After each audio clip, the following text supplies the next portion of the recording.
곧 성탄이 다가오는데요. 여러분에겐 정말 기쁨과 즐거움의 성탄이 되시기를 주의 이름으로 축원을 드립니다.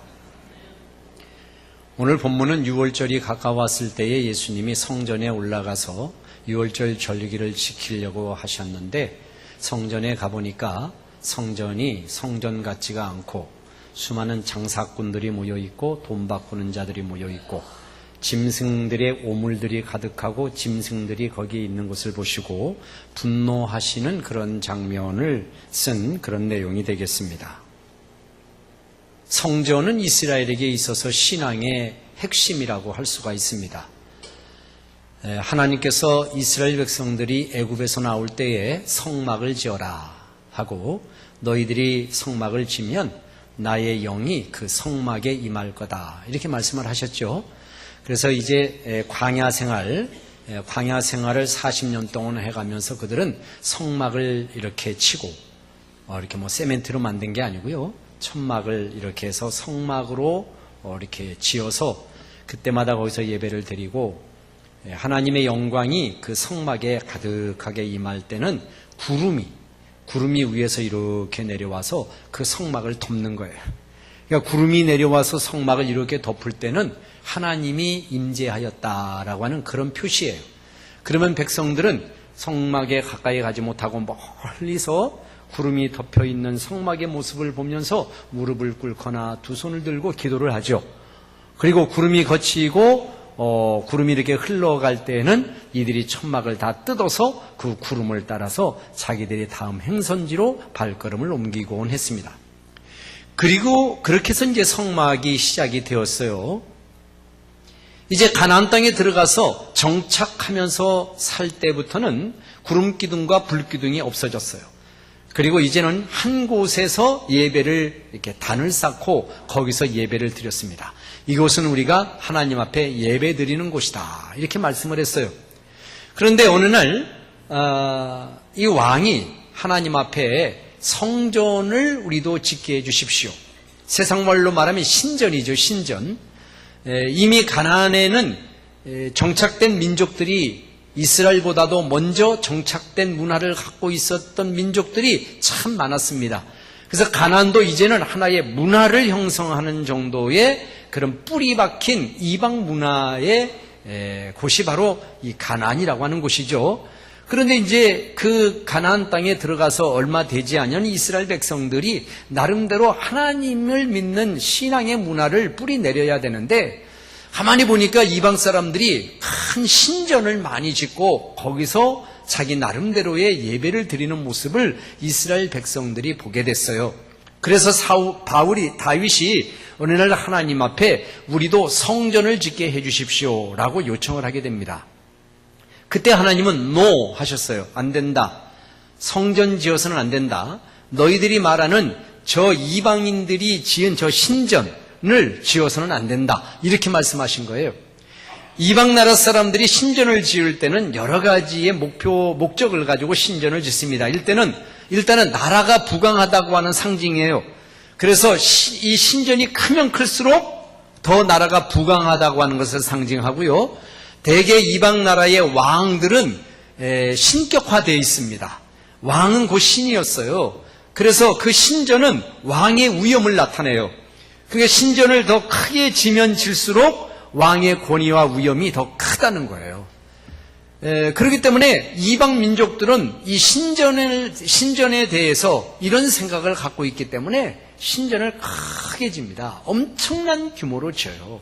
하나님은 그것에 대해서 NO라고 말씀하셨어요. 안 된다. 성전을 지을 수가 없다. 나는 이 땅 어디에나 있고 한 곳에 머물러 있는 게 아니다. 왜 나를 그 신전을 지어서 그 안에 가둬놓으려고 하냐?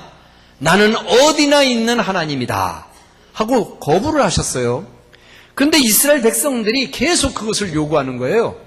그래도 우리도 성전 갖게 해주세요.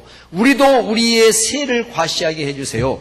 저놈들은 그 신전을 짓고 아주 떵떵거리는데 우리는 그것만 보면 위축되니 하나님, 우리들도 보이는 하나님으로 섬길 수 있는 그런 신전을 짓게 해주세요 라고 요청을 합니다. 계속 요청을 하고 다윗도 요청을 하니까 하나님께서 마지못해서 허락을 하셨어요. 그러나 조건을 붙였어요. 안 된다. 다윗은 지을 수가 없다. 다윗은 손에 사람을 너무나 많이 죽이고 다윗이 전쟁을 많이 치렀던 왕이거든요.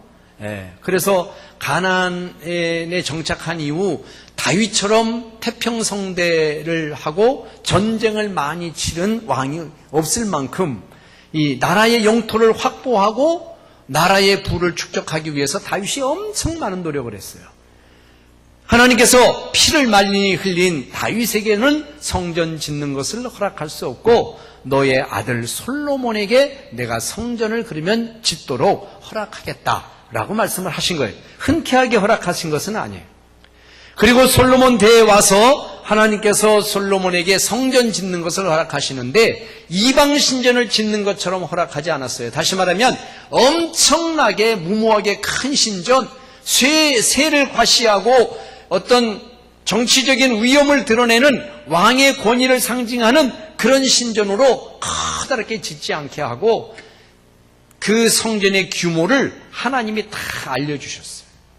하나님께서 성전의 크기, 넓이, 길이를 알려주신 이유는 바로 이방신들이 짓고 있는 그런 신전의 모습과 우리 성전은 다르다고 하는 분명한 차별을 보여주시고 또 그 성전 안에 내부에 조그만 것까지도 하나님이 다 지시하셔서 이방인들을 본떠서 신전 짓지 않고 하나님 앞에 하나님만이 표현되고 드러낼 수 있는 그런 성전을 우리 하나님이 모든 식양을 다 말씀을 하신 거예요. 그리고 성전이 완공되어서 준공식을 하는 날 하나님께서 말씀하시기를 내가 이 성전 안에 머물러 있겠다. 어디에나 있지만 어디나 나 다 있지만은 너희들이 예배하고 이 성전에 와서 기도할 때 내가 듣고 너희들의 기도에 응답하겠다라고 말씀을 하신 거죠. 그래서 성전을 얻게 된 거예요. 그 성전 안에는 여러 가지 많은 방들이 있고 마당이 있고 기구가 있지만 특별히 지성소라고 하는 곳이 있었습니다. 지성소는 다른 사람은 들어갈 수 없는 곳이에요. 말 그대로 지성소는 하나님의 영이 임하는 곳이거든요. 그렇기 때문에 만약에 일반 사람들이 생각 없이 그 지성소 안에 들어가면 그 자리에서 죽임을 당해요. 들어왔다고 하는 것 때문에 죽임을 당하는 것이 아니라 하나님의 거룩함에 상대적으로 인간은 죄 가운데 있는 인간이기 때문에 죄로 인하여 죽게 되는 거죠. 하나님의 거룩함 앞에 죄는 죽게 돼 있으니까 그래서 죽게 돼 있다고요. 그 지성소에 들어갈 수 있는 제사장조차도 자기의 죄를 회개하고 잘 속죄하고 용서받기 전에 들어가게 되면 지정된 그 안에 들어갈 수 있게 허락된 제사장이라 할지라도 들어가면 죽임을 당해요. 그러니까 제사장도 지성소 안에 들어가려면은 자기 스스로를 정결케 하고 자기 스스로를 준비하지 않으면은 들어갈 수 없는 곳이 지성소였습니다. 이렇게 이스라엘 백성들에게 있어서 성전은 하나님의 임재가 있는 곳이고 하나님의 거룩함이 있는 곳입니다. 아무나 감히 가까이 할 수 없는 곳입니다. 백성들이 그곳에 찾아가서 하나님께 예물을 드리고 번제를 드리고 속죄제를 드리고 화목제를 드리고 모든 예물을 그 속에 드리면서 죄가 용서를 받고 누구하고 미워하고 다퉜던 불화한 관계가 화해 관계로 다시 맺어지고 이런 일들이 일어나는 곳이 성전이었어요. 그런데 오랜 세월이 흘러가면서 이 성전이 점점 원래의 의미를 잊어버리고 그 기능은 그대로 행하고 있지만 기능이 중요한 것이 아니라 하나님께서 성전을 주실 때에 주셨던 그 거룩함의 의미를 다 훼손시켜 버렸어요. 그리고 이방인들이 침공을 해서 북쪽의 이스라엘이 먼저 나라가 멸망해버리고 남쪽의 유다도 바벨론이라고 하는 나라에 의해서 멸망을 당했는데 이 남쪽의 유대 사람들이 바벨론이라고 하는 곳으로 포로로 잡혀가게 됩니다. 그래서 포로로 젊은 사람, 어린아이들 다 잡아갔습니다. 이스라엘은 그냥 노인들만 남아 있었단 말이죠. 그 70년 동안을 그 바벨론이라고 하는 지역에서 그들이 종살이를 하게 되는데 이 바벨론에 왔던 이 사람들이 생각을 해보는 겁니다. 왜 우리나라가 이렇게 멸망했을까? 하나님을 믿는 나라가 왜 하나님을 믿지 아니하는 나라의 군합발에 짓밟혔을까? 실상 이방 민족들이 쳐들어와서 성전에 들어와 가지고 성전에 있는 물건을 막 노략해가고 다 부셔버리고, 특별히 아무나 들어갈 수 없는 지성소에 이방인들이 들어가도 멀쩡한 거예요. 이스라엘 사람들, 하나님을 믿는 사람들은 그 지성소에 생각 없이 들었다가 죽임을 당하고, 제사장조차도 자기의 문제를 해결받지 않고 들어가게 되면은 죽임을 당했던 곳이 지성소인데, 그런데 이방인들이 들어와 가지고 막 군합발로 밟고 지나가고 그 지성소 안에 들어가도 이 사람들이 죽지 않는 거예요. 이들이 바벨론의 포로로 잡혀가서 그런 것들을 생각해 본 거예요. 왜 하나님의 성전이 하나님의 성전으로 이렇게 능력이 안 나타났을까? 왜 우리가 이렇게 멸망당했을까? 왜 우리가 이렇게 포로로 잡혀갔을까? 생각을 하다가 그 이유에 대해서 세 가지로 그들이 한번 생각을 해봤어요. 첫 번째는 뭐냐면, 말씀대로 우리가 살지 못했다라고 하는 것을 그들이 제일 먼저 생각한 거예요. 하나님의 말씀이 선지자를 통하여서 계속 주어지는 말씀들이 있고, 율법을 통하여 하나님의 말씀이 주어지는데, 이렇게 인간의 욕심과 정욕과 세상의 조급함이라든가 세상의 어떤 억눌리는 삶을 살다 보니까 말씀대로 살지 않았던 거예요. 말씀을 생활 가운데 적용하고 말씀을 실천하고 실행하면서 내가 어떤 양자의 선택의 문제가 있을 때 기꺼이 내 것을 희생하고 포기하더라도 하나님의 말씀을 우선시하고 그 말씀을 쫓아가야 되는데, 나라가 멸망하기 직전에 그런 삶을 살지 않았거든요. 아, 그렇구나. 우리가 하나님의 말씀대로 살지 않았구나. 이것을 그들이 깨달았어요. 두 번째로는 뭐냐면, 성전 중심의 생활을 하지 않았구나. 이스라엘 남자들은 1년에 3차례씩 성전에 올라가서 예배를 드린다고 그랬잖아요. 절기 때. 그 성전에 올라가는 그것 자체가 그들에게는 신앙의 순례이고요. 그 성전에 올라가면서 그 하나님의 전에 나가는 그 뿌듯함과 소망을 가지고 그 1년에 3번씩 예루살렘 성전을 향하여 절기를 지키러 올라가는데, 그런 것들도 세월이 오래 지난 다음에 6월절도 지키지 않고요, 제대로 절기도 안 지키고요, 성전에도 올라가지 않고요, 귀찮으면 안 가고요, 바쁘면 안 가고요, 성전에 가지 않아요. 성전 중심의 삶을 살지 않아요. 내가 회개할 것이 있어도 하나님 앞에 회개하지 않아요. 누구와 다투어도 화목제를 드리면서 화해하는데 화해하기 싫어요. 안 하는 거예요. 그냥 내 멋대로 내 생각대로 살아가는 거예요. 성전을 중심으로 하여 하나님의 임재를 중심으로 하여 자기의 마음을 모으고 서로를 모아야 할 텐데 그런 일을 제대로 하지 않았던 거예요. 이게 문제가 됐어요. 그 문제를 생각한 거예요. 우리가 성전 중심의 삶을 살지 않았구나. 세 번째로 뭐냐면 우리가 메시아를 기다리는 믿음이 없어졌구나. 이스라엘 백성들은 이렇게 이방인들의 많은 침략을 받다 보니까 수천 년 동안 주권 없는 삶을 살죠. 그러니까 이스라엘 사람들의 마음속에는 이 나라를 구원할 메시아가 언젠가는 올 거다라는 이런 대망의 마음이 있었는데, 오랜 세월이 지나가다 보니까 나라 없고 주권 없는 그런 삶도 세월이 오래 지나다 보니까 그것도 살만한 거지. 구태여 메시아가 오지 않아도 그럭저럭 살만하고, 이방인들에게 주권을 빼앗겼다 하더라도 우리가 믿는 신앙은 그대로 다 자유를 주니까 구태여 그렇게 메시아가 올 필요를 못 느끼는 거예요. 예수님 당시에도 그랬어요. 예수님 당시에도 메시아에 대한 소망, 기다림의 마음이 없었다고요. 살만했으니까. 그래서 이 포로로 잡혀갔던 이스라엘 백성들이 말씀으로 돌아가자는 운동을 펴기 시작했습니다. 다시 이제 고향 땅으로 돌아간 일이 생겨가지고 다 포로로 잡혔던 이들이 해방받아가지고 이스라엘 땅으로 다시 다 돌아왔는데, 그때부터 생각한 대로 말씀 부흥 운동을 시작을 했어요. 말씀 부흥 운동. 두 번째로는 무너진 성전을 다시 건축하는 일을 시작했어요. 세 번째로는 메시아를 기다리는 소망의 마음, 부흥의 마음을 다시 일으켰어요. 이것이 이스라엘 백성들이 자기 스스로를 회복하기 위한 세 가지 운동으로 성경에 기록이 되어 있습니다.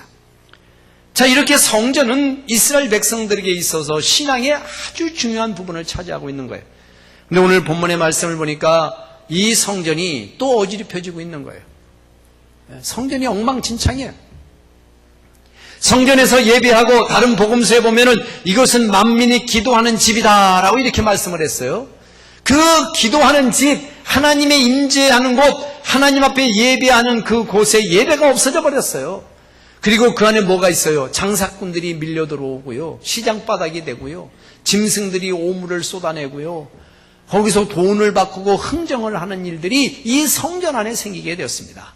왜 그런 일이 생기게 되었을까? 원래 이제 성전에 갈 때, 예배를 드릴 때는 여러분들도 잘 아시는 것처럼 예물을 준비해가지고 성전에 가야 되잖아요. 그죠? 그래서 가난한 사람들은 돈이 없으니까 비둘기 한 마리 그거 드려라. 돈이 없으니까. 또 돈이 좀 있는 사람들은, 어떤 사람은 양을 잡고 어떤 사람은 소를 가지고 성전에 가서 하나님 앞에 예물을 드리고 예배를 드리는 거죠. 근데 이제 멀리 있는 사람들이 성전까지 오려면은, 짐승을 이렇게 몰고 오려면은 귀찮아요. 또 짐승을 데리고 오는 동안에 짐승이 병에 걸리거나 어디 넘어져가지고 상처가 나면 그거 하나님께 예물로 드릴 수가 없거든요. 그러니까 이런 것에 불편함을 호소하게 되고, 그러다 보니까 자연히 성전 옆에 이런 가축 시장이 생긴 거야. 소를 파는 시장이 생기고, 양을 파는 시장이 생기고, 자판대를 놓고 비둘기도 팔고 이렇게 됐어요. 그래서 멀리 있는 사람도 그냥 와서, 성전 가까이 와서 짐승을 사가지고 그냥 들어가면 될, 그렇게 편리성을 봐줬어요. 근데 이 시장이 점점 어디로 들어와요? 점점 성전에 가까이 오더니 어느 날부터인가 성전의 앞마당까지 들어왔어. 그래서 짐승들이 막 거기 들어와서 거기 메워놓는 거죠. 거기서 짐승 사느라고, 거기가 어딘데? 성전인데. 성전 안에서 이렇게 돈을 흥정하고 하는 일들이 생기게 된 거예요. 그리고 성전에 올라가려면은 성전세를 내야 됐는데, 성전세, 즉 하나님 앞에 헌금을 드리려면은 반드시 이스라엘 돈으로만 헌금을 하도록 돼 있어요. 근데 그 당시에는 로마의 돈도 같이 공용으로 썼기 때문에 로마의 화폐와 이스라엘 화폐가 같이 어우러졌었는데, 이스라엘 화폐를 갖고 있었던 사람이 하나님 앞에 로마 화폐를 갖고 있었던 사람이 하나님 앞에 헌금을 드리려면 이스라엘 돈으로 바꿔야 되는데, 그 바꾸는 과정에서 또 거기서 문제가 생기는 거죠. 그 돈을 바꾸는 환전소가 한 군데 있는 것이 아니라 여러 군데 생겨났는데, 그것도 성전 안으로 들어오게 됐고, 그 바꾸는 과정에서 막 웃돈을 얹어서 화폐를 환전을 하고 그런 일이 생기게 되고, 이게 불법을 저지르는 일들이 성전 안에 가득하게 된 거예요. 그리고 그것에 대해서 누구도 잘못됐다고 생각하지 않고 당연시 하던 그 시대가 돼버렸어요. 그때 예수님이 그런 모습을 보시고, 성전에 오셔서 그 모습을 보시고 제자들과 함께 이 성전에 있는 것들을 다 없애버린 거예요. 소도 다 몰아내고 양도 몰아내고 비둘기도 날려버리고 돈 바꾸는 환전 그 상을 다 엎어버리고 막 그렇게 한 거예요. 정부가 볼 때는 이건 폭동이에요. 폭동을 일으킨 거예요. 난리를 쳤어요. 근데 하나님은 왜 그러셨을까? 주님은 왜 그러셨을까? 왜 후퇴어 거기 가셔서 뭐 그러려니 하시지 왜 그걸 뒤엎으셨을까? 그것은 뭐냐면, 우리 주님이 인간이 죄로 말미암아 고통을 받고 하나님 앞에 멀리 떠나 있는 인생이 어떤 삶을 살 수밖에 없다고 하는 것을 우리 주님은 너무나도 잘 아시기 때문에 그것을 그대로 두고 볼 수가 없었던 거예요. 하나님을 등지고 하나님의 법대로 살지 않고 하나님의 거룩한 것이 세속에 물들여버리고 세속으로 인하여 변질되어버리고 하나님의 고유한 그 성전이 하나님 앞에 보존되지 못하는 것에 대한 분노를 가지고 계신 거예요. 바울은 이런 성전에 대해서 뭐라고 말씀하시냐면, 너희 몸은 하나님의 영이 거하시는 거룩한 집이다, 이렇게 말씀하셨어요. 그러니까 구약에서는 성전이지만 지금 예수를 믿는 우리들에게 성전은 어디냐? 내 마음이 성전이에요.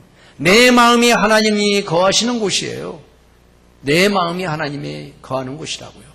내 마음이 이런 장사꾼들 같이 흥정하고 거래하고 왁자지껄하고 짐승의 오물로 가득 차서 세상의 것들로 가득 차 있다면 하나님의 영이 머무르실 수가 없겠죠. 내 마음이 하나님을 향하여 온전한 심령으로 주 앞에 예비되고 거룩하게 구별되게 준비되어야 할 텐데, 그래야 거기서 하나님의 음성도 듣고, 그래야 기도하면 응답도 받고, 그래야 은혜도 느끼고, 그래도 힘들고 어려우면 하나님의 위로가 임할 텐데, 이미 내 마음의 성전이 이스라엘의 성전처럼 이렇게 더럽혀졌다면은, 그렇다면 하나님의 은혜가 임할 수가 없는 거죠. 우리 주님은 우리의 마음의 성전이 그러하기를 원치 않으시고, 우리의 마음의 성전이 원래 하나님의 성전을 만드셨을 때 내가 너와 함께 하겠다, 내가 기도할 때 내가 응답하겠고 내가 여기 있다고 말하리라고 하는 이 말씀을 한 사람 한 사람 영혼들이 생활할 때에 그것을 누리며 살고 그런 행복한 삶을 살게 하기 위해서라도 하나님께서는 이 성전에 대하여 지적하지 않을 수가 없었다는 거죠. 사랑하는 성도 여러분, 성탄은 우리에게 무엇인가? 지난번에도 한번 말씀을 드렸습니다. 성탄은 주님이 그냥 아기로 응애하고 태어난 날만을 의미하는 게 아니다. 우리 주님이 이 땅에 오심을 말씀하실 때 내가 이 땅에 평화를 주러 온 줄로 생각하느냐? 아니다. 평화를 주러 온 것이 아니라 내가 검을 주러 왔다, 이렇게 말씀하셨어요. 이게 무슨 말일까요? 평화를 얻기 전에 내 마음과의 싸움을 싸워야 된다는 것을 말하죠. 하나님의 평화가 그냥 임하는 게 아니란 말입니다. 하나님의 평화는 내 안에 있는 이 소용돌이치는 이 전쟁을 통하여 모든 더러운 것과 악한 것들을 제압한 이후에 나타나는 것이 평화라. 누구든지 그의 속사람이 이 거룩하지 아니한 것들과의 끊임없는 싸움에 이 투쟁을 하지 않으면 진정 평화는 있을 수가 없다는 거예요. 예수님 당시 이스라엘처럼 잘못되어도 잘못된 것을 생각하는 사람이 한 사람 없고, 잘못된 것을 보아도 지적하지 않고 그것에 만족하며 살아갔던 그 성전에 모여있던 사람들처럼 우리의 마음이 그런 상태에서는 성탄이 될 수가 없다는 거예요.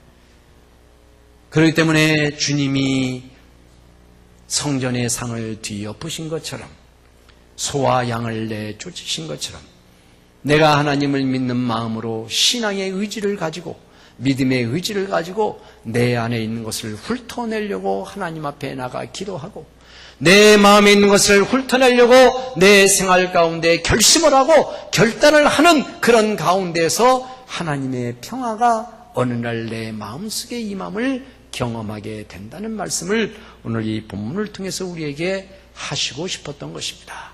사랑하는 성도 여러분, 여러분의 마음은 하나님의 영이 거하는 거룩한 집인 것을 믿으시기를 축원합니다. 하나님이 거하시는 집을 더럽게 하지 마십시오.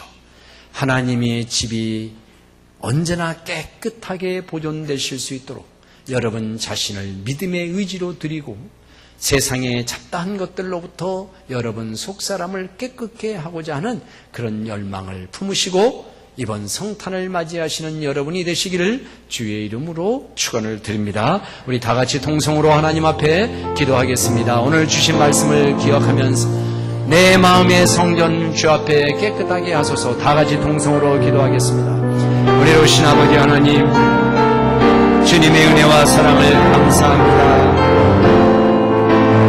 하나님께서 우리의 몸을 당신의 영이 거하는 거룩한 집이라고 바울을 통하여 말씀해 주셨습니다. 주여, 이 거룩한 하나님의 집이 세상의 것들로 더럽혀지지 않게 하시고, 세상의 것들에 매이지 않게 하여 주시고, 세상의 것들로 변절되게 하지 않게 하시고, 하나님이 원래 주셨던 평안의 마음, 하나님이 원래 주셨던 사랑의 마음, 하나님이 원래 주셨던 은혜의 마음이 더욱더 풍성해지도록 역사하여 주시고, 내 마음의 주인이 되어서 나의 영혼을 소생시키시고 나의 인생을 경영하시는 그 하나님 앞에 언제나 깨끗한 심령으로 주 앞에 다가가 내 마음을 드리는 성도들의 삶이 될 수 있도록 함께하여 주시기를 원하고 기도한다. 내 집은 만민이 기도하는 집이다. 내 집은 나의 영이 거하는 곳이다. 내 집은 하나님의 권능이 임하는 곳이다. 말씀하신 이 말씀을 생각하고 하나님을 사모하는 사모함으로 우리의 신령을 깨끗하게 나가는 성도들의 삶이 되도록 축복하여 주시옵소서. 이번 성탄절은 그런 은혜의 성탄절로 맞기를 원합니다. 그런 은혜와 감사의 성탄절로 맞기를 원합니다. 새로운 결단을 하는 성탄절이 될 수 있도록 성령으로 주장하여 주시옵소서. 예수님의 이름으로 기도하옵나이다.